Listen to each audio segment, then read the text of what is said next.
세상에는 축복의 말과 저주의 말이 있습니다. 그러므로 말은 가려서 하여야 하고 바르게 잘 해야 합니다. 오늘 우리는 잠언 6장 2절 말씀에 내 입의 말로 네가 얽혔으며 내 입의 말로 인하여 잡히게 되었느니라 뿐만 아니라 에베소서 4장 29절에서 무릇 더러운 말은 너희 입 밖에도 내지 말고 오직 덕을 세우는 데 소용되는 대로 선한 말을 하여 듣는 자들에게 은혜를 끼치게 하라는 말씀을 받았습니다. 입에서 말을 내놓는 것은 본인의 자유입니다. 그러나 그 말의 책임과 결과는 전적으로 본인이 책임을 지고 감당해야 합니다. 우리나라 옛말에 말이 씨앗이 된다는 속담이 있었습니다. 그냥 나온 것이 아닙니다. 성경은 이사야 57장 19절에서 하나님은 입술의 열매를 창조하는 자라고 말씀하셨습니다. 그러므로 사람은 말을 가려서 하여야 하는데 해서는 안 되는 말이 있습니다. 불평과 원망, 비방, 악담, 저주입니다. 이스라엘 백성들이 애굽에서 나와 광야 생활을 할 때에 그 척박한 환경에서 지내는 것이 그리 쉽지는 않았습니다. 마실 물도 먹을 것도 그리고 잠자리도 매우 불편하고 어려운 지경에 놓여 있는 상황 속에서 백성들이 모세에게 와서 불평과 원망을 들어놓기 시작합니다. 그래서 모세는 백성들을 위하여 하나님 앞에 나가 기도합니다. 하나님, 백성들이 이렇게 어려운 현실에서 왜 우리를 이곳으로 인도했느냐고 불평하고 원망합니다. 그러자 하나님께서 모세에게 그리고 아론에게 말씀하셨습니다.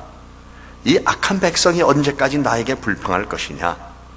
나는 지금 이스라엘 백성이 원망하고 불평하는 소리를 들었다. 나는 너희들이 말하는 것을 들었다. 내가 사는 한 내가 들은 말 그대로 너희에게 해줄 것이다. 너희는 결국 이 광야에서 죽을 것이다. 너희 가운데 20세 이상 된 사람으로서 인구조사에 포함된 사람은 모두 죽을 것이다. 너희는 여호와인 나에게 불평했으니 너희 가운데 한 사람도 약속한 땅에 들어가지 못하게 하겠다.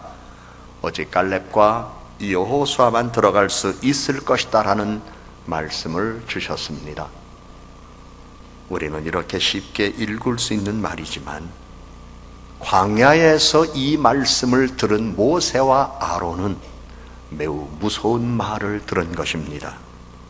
불평했던 사람은 난 한 명도 약속의 땅에 들여보내지 않겠고 그곳에 가서 삶의 거처를 정하고 가정을 이루어 살도록 하지 못하겠다고 하는 말씀이었습니다.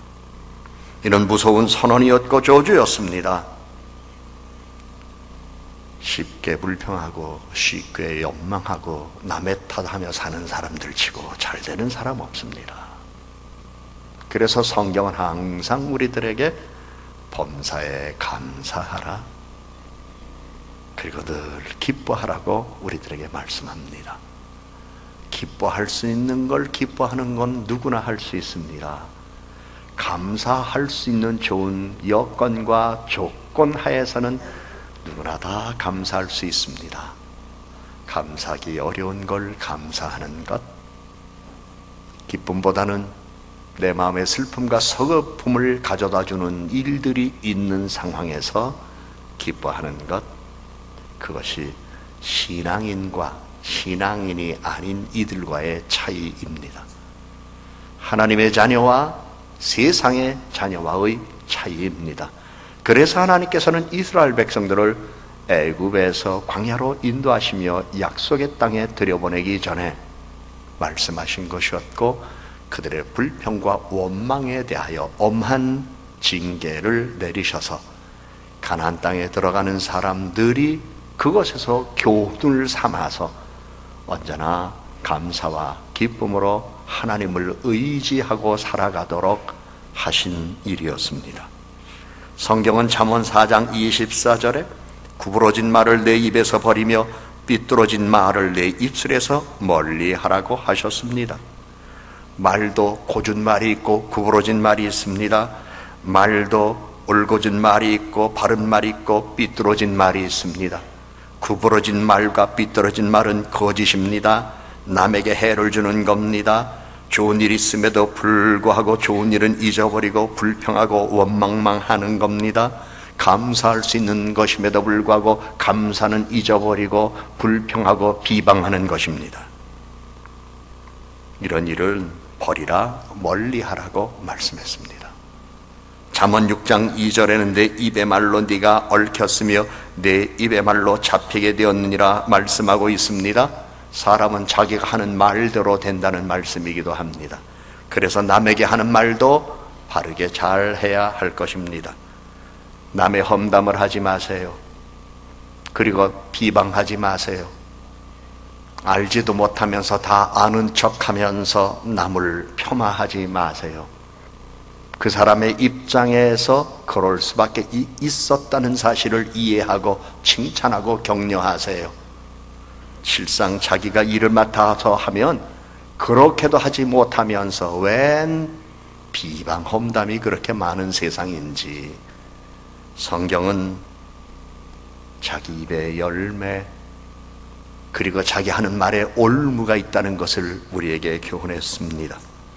뿐만 아니라 잠언 12장 14절에 사람은 입의 열매로 말미암아 복록에 족하며 그 손에 행하는 대로 자기가 받느니라 말씀하며 입의 열매로 말미암아 복을 받을 수 있다고 말씀했습니다.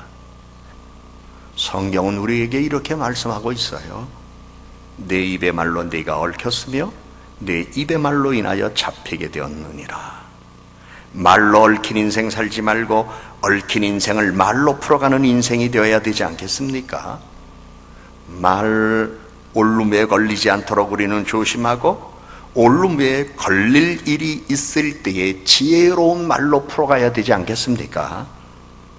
구약 성경에 보면 유다 지파의 유다는 매춘부로 변장한 며느리 다말에게 말에 올무에 걸렸습니다. 그런데 다말은 시아버지 유다를 말로 올무에서 풀어줬습니다. 에서는 생각 없이 팥죽 한 그릇과 바꾼 말에 올무가 걸려서 자기의 축복을 빼앗겼습니다. 그러나 예수님은 이 세상에 오셔서 말씀으로 죄와 저주와 가난과 질병에 있는 사람들을 말씀으로 풀어주셨습니다. 말씀이 육신이 되어 이 세상에 오신 예수님, 죄와 저주와 가난과 질병에 있는 많은 사람들을 생명의 길로 인도하셨습니다. 생명의 말로 저주를 풀어주셨습니다. 질병에서 낫게 해주셨습니다. 좌절과 실망을 극복하게 하셨습니다. 그래서 예수님의 말씀은 생명의 말씀, 예수님의 말씀은 구원의 말씀, 예수님의 말씀은 은혜의 말씀, 예수님의 말씀은 강복의 말씀입니다. 그러므로 우리는 늘 우리의 영혼 속에 하나님의 말씀이 자리 잡고 있어야 되고, 우리 심령은 하나님의 마음으로 우리를 채워서 이웃에게 하나님의 마음으로 말을 하는 사람이 되어야 하기 때문에 은혜로운 말을 하며 덕스러운 말을 하여야 할 것입니다. 아무리 마음에 안 들어도 악평하지 마세요. 비방하지 마세요. 험담하지 마세요. 욕은 물론 저주 이런 말 하지 마세요. 그리고 삶이 고달파도 불평하지 마세요. 일이 꼬여도 원망하지 마세요. 그 안에 하나님의 뜻이 있습니다. 그리고 하나님의 은혜가 있습니다. 하나님의 섭리가 있습니다. 그래서 우리들은 언제나 범사에 감사하며 살아가는 것입니다. 교회 다닌다고 하면서 불평자라는 사람, 몸은 교회 다니는지 몰라도 그는 아직 구원의 하나님의 은혜와 능력의 하나님의 은혜의 깊이를 모르는 사람, 쉽게 불평하고 원망하는 사람, 그는 하나님을 믿는 사람이 아니라 자기가 하나님이라고 착각하는 착각하는 사람. 그래서 우리는 잘 알아야 돼요. 우리는 하나님을 믿는 사람입니다. 우리는 하나님의 자녀입니다. 그래서 입술의 열매의 창조자가 되시는 하나님이 우리 안에 거하셔서 우리가 하는 말 그대로 이루어 주신다는 것을 믿고 우리는 언제나 감사와 찬양의 말을 하며 은혜의 말을 하며 덕스러운 말을 하며 살아가야 한다는 사실을 성경은 우리들에게 말씀하고 있습니다. 인생은 짧지만 사람이 남긴 말은 영원히 살아남습니다. 여러분, 어떤 사람이 만일 여러분에게 안 좋은 말을 했다고 생각해 보십시다. 근데 그 사람은 죽었는데 그 사람이 한 나쁜 말은 마음속에서 안 지워져요. 용서해도 기억은 남아있어요. 그런데 왜 나쁜 말 하며 삽니까? 남 흉보지 마세요. 남 깔보지 마세요. 남 무시하는 말 하지 마세요. 자기 생각과 스타일하고 다르다고 그래서 비방하지 마세요. 자기는 뭐 그렇게 잘났다고. 자기도 남한테 욕먹고 살면서 자기가 욕먹고 사는 건 알지 못하고 왜 남 욕하고 살아갑니까? 그 욕은 결국 성경 말씀에 근거하면 자기에게 돌아오는 것이라고 성경은 우리들에게 교훈하기 때문에 말로 우리는 저주를 푸는 사람이 되어야 하고 말로 복을 불러들이는 사람이 되라고 성경은 오늘 우리들에게 말씀하고 있습니다. 사람은 성인군자가 남긴 말씀을 배우고 그에 따라 인도받아야 합니다. 그 가운데 예수님의 말씀이 가장 좋은 말씀, 성경 말씀이 가장 좋은 말씀입니다. 그 말씀은 살아있는 말씀입니다. 진리의 말씀입니다. 세상에는 좋은 말씀들도 많이 있습니다. 스위스 철학자 칼 힐티는 말하기를 주님은 비어있는 그릇을 발견하면 거기에 축복을 내리신다고 했습니다. 재미있는 비유입니다. 그런데 이 비어있는 그릇이란 겸허한 마음씨를 말합니다. 항상 겸손하세요. 겸손한 사람은 남 흠집내지 않습니다. 겸손한 사람은 남 비방하지 않습니다. 겸손한 사람은 언제나 남을 높여줍니다. 겸손한 사람은 칭찬에 인색하지 않습니다. 겸손한 사람은 악담하지 않습니다. 겸손한 사람은 나쁜 말 하지 않습니다.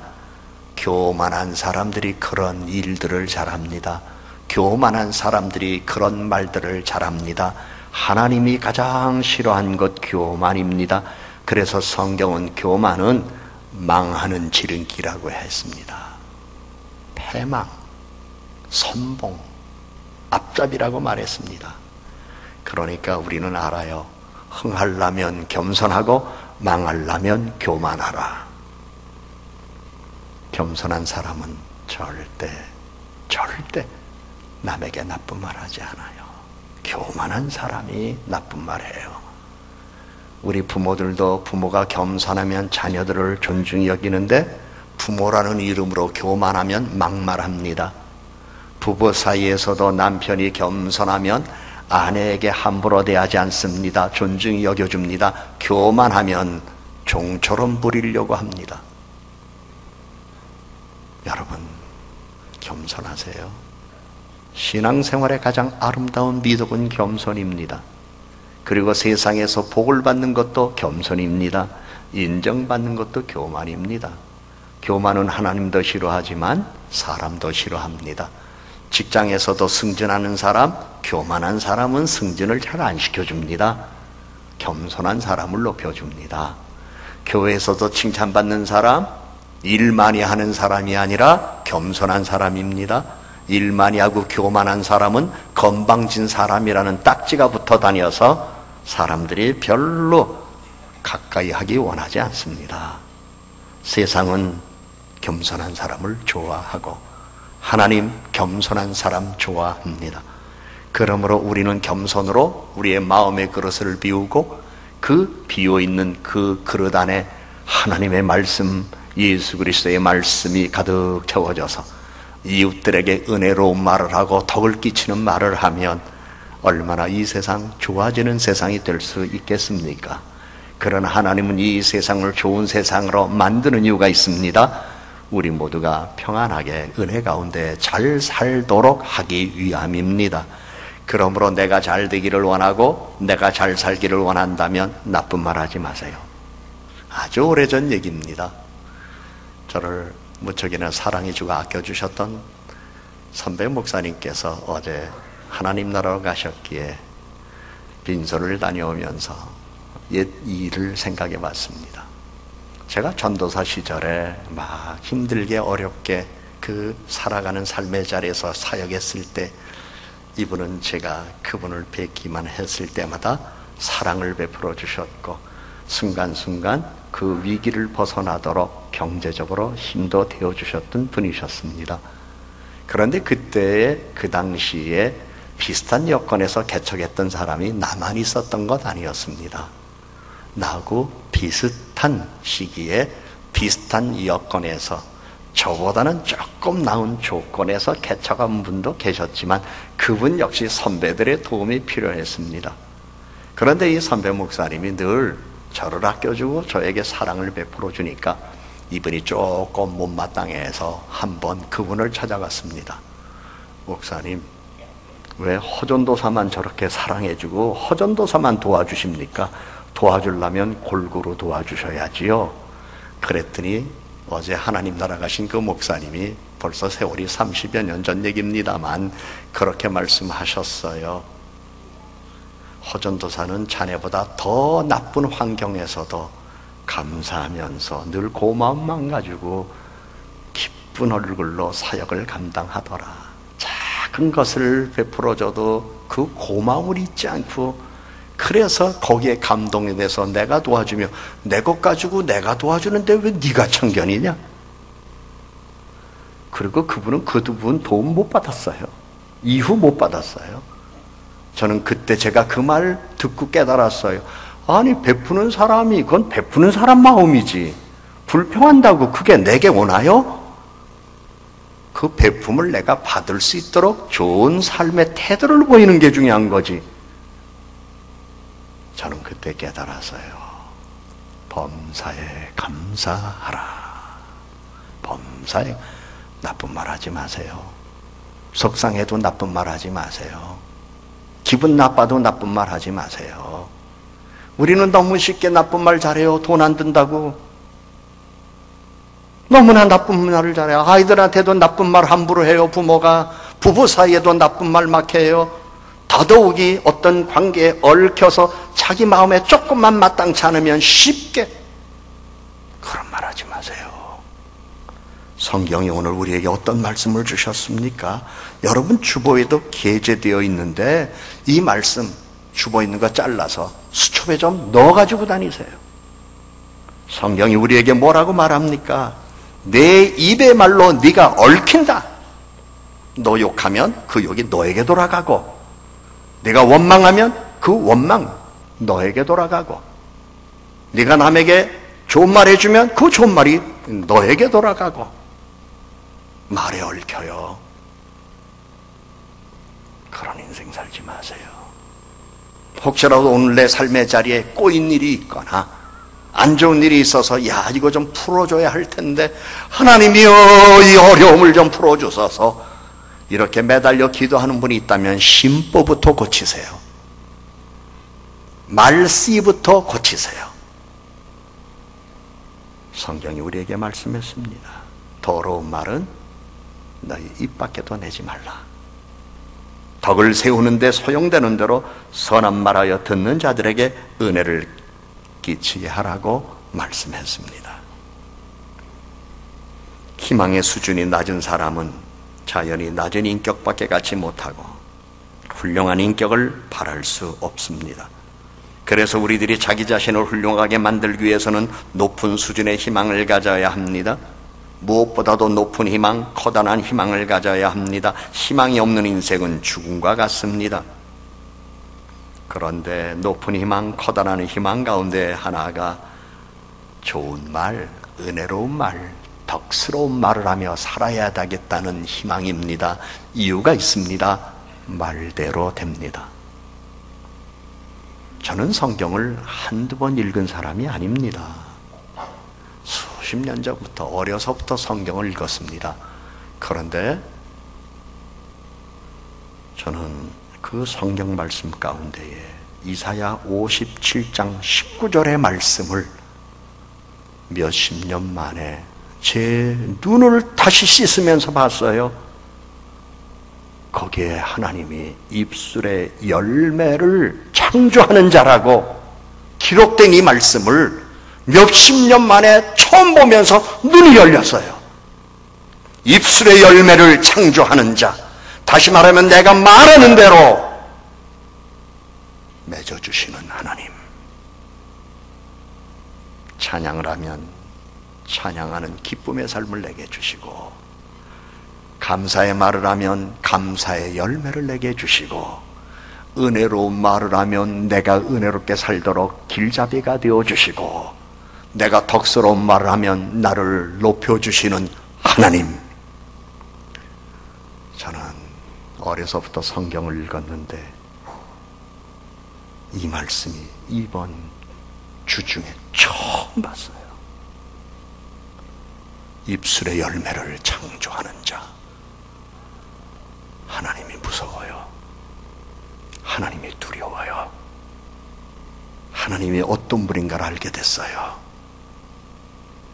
말을 바르게 하세요. 말 잘하세요. 좋은 말만 하세요. 나쁜 말 하지 마세요. 성경이 나쁜 말은 입 밖에도 내지 말라. 성경이 말씀했습니다. 이것이 인생의 저주를 풀어가는 말입니다. 오늘 하나님께서 우리들에게 주시는 말 기억해야 될 겁니다. 더러운 말 입 밖에도 내지 말고 덕을 세우는 데 소용되는 선한 말하여 듣는 자들에게 은혜를 끼치게 하는 것이 복을 받는 말인 것을 성경은 말씀합니다. 그래서 꾀테는 이런 말을 했습니다. 나는 이 세상을 살아가는 동안 인간에게 덕과 은혜를 끼치기 위하여 살아가는 사람들이 은혜를 받은 것을 기억하고, 그리고 은혜에 감사하는 마음으로 살아가는 사람들 치고 고달픈 인생 살아가는 사람 못 봤다. 은혜를 잃어버리지 않고 산다는 것은 감사한 마음을 잊지 않는다는 말이고, 감사한 마음을 가진 사람은 언제나 감사한 말을 하기 때문에 인생에 감사할 일만 생기더라. 괴테가 한 말입니다. 오늘 하나님이 우리에게 어떤 말을 주셨나요? 다시 한번 우리가 저주와 상관이 없는 하나님이 주시는 은혜 안에서 복된 삶을 살아가는 방법을 말로 우리는 배울 수 있다는 것 알았습니다. 다시 한번 성경은 우리들에게 말합니다. 더러운 말은 입 밖에도 내지 말고 기회 있는 대로 남에게 도움이 되는 유익한 말을 하라. 기도하십시다.